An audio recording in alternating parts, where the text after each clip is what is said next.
So a lot of you were asking specific questions about painting and how these numbers come out so well. And she wants to say hi. So I'll show you how these kind of come out here. These are the 6-inch numbers that I cut by hand on the scroll saw, and 600 font, Century Gothic to get that modern font. So they're 6 inches, which is what the customer requested, and it's 3/4 inch thick select pine that I cut on the scroll saw. I did a couple of videos on that, so stay tuned. Really good finish on these. Satin finish. I did Rust-Oleum on these. Get those out of the way so I don't drop them. Here's the paint that I use. 2 coats of this.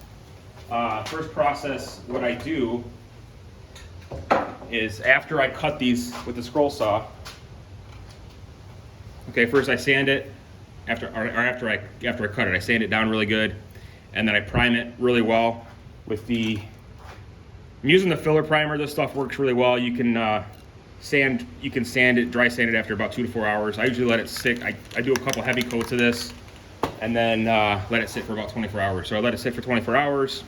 Sometimes you can just use, to sand, you can just use regular 220, or you can use the orbital, whatever one works for you.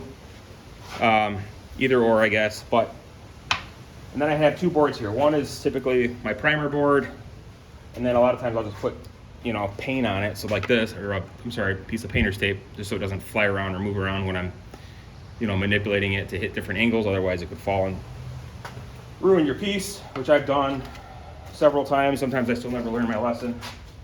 But that's that. So I want to show you where we're at. These are ready to be sanded, okay? So they're ready to be painted. At least this one is. That one has 2 coats of primer on it. I sanded it a few minutes ago, and then I primed it and let it dry for at least 10-15 minutes before I put the paint on it. So that'll be ready for paint in just a second. And then I have this one here. I'm just using. I usually have it flat, but I'm just showing you. So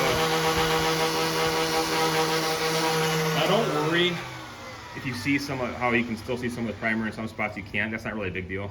As long as it's really smooth, that's the main thing, right? And then you want to blow it off with either the air compressor or blow gun, or if you have a tack cloth or whatever. I usually just blow it off. It's not really that big a deal. As long as it's smooth and looks good to go. So sides are a little bit harder. You can use the regular 220 on here on the sides in here, but you really want to sand these down pretty good, which I just did previously before I just did the orbital on top. That way adhesion is pretty good. Obviously it's going to be a little bit thicker here, or rougher wood, so it's going to be a little bit harder to sand this down. Just takes a little more effort. Right. I mean, it's wood, right? It's not metal, so you gotta expect some of it to show a little bit roughness, but as long as it's pretty smooth overall, you're gonna get a good finish every time. And you follow the process correctly. So,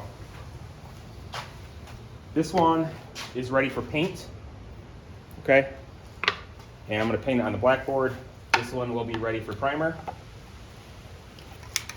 And then I'm gonna let this sit for about 10-15 minutes. It's a little windy, so I'm gonna sit back a little bit.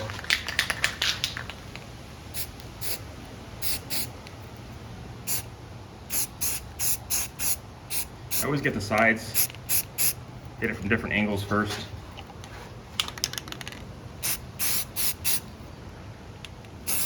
I mean, this prep is key, right? And I always do the top last. Just make sure it doesn't run, but you want to put a couple nice even coats on it.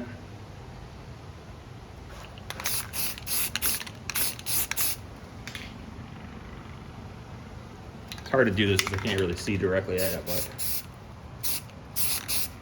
there. So that'll be good. Oh, a little bit more here in this.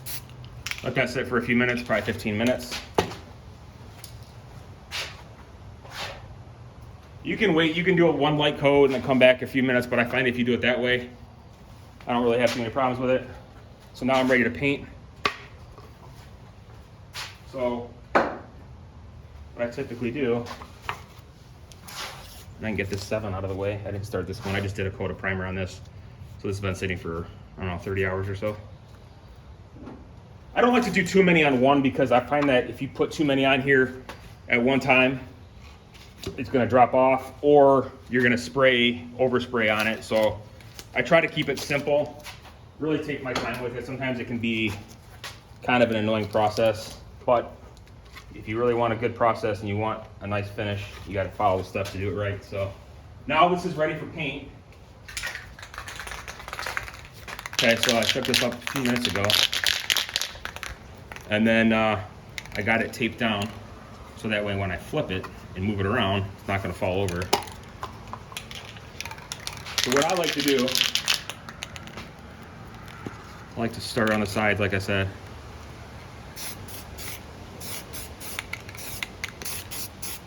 And angle it up, because you don't want to have it spray on the top much, otherwise it's going to ruin it. It's not going to be even.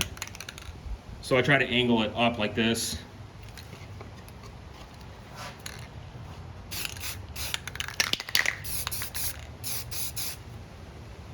See how I'm angling it up? That way if it does miss, it just barely mists on the surface. Certain numbers are a little bit easier, so if you have like 8s, sometimes 9s can be a pain because you have to tilt it from different angles. But usually just a couple coats.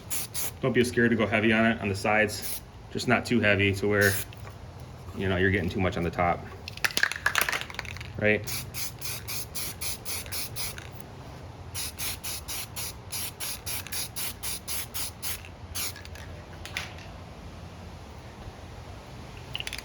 Just want to make it even. Nothing too heavy, but you want good, even coverage. So it's hard to tell with the lighting on here how the coverage really is, but so what I'll do is I'll let that sit for a few more minutes. Not even that long, just a couple minutes. Let it dry a little bit just so you don't get runs on it. But that's pretty much how I do the process. So in order to get the numbers looking good like this, so that's that. So thanks for watching. We'll see you next time.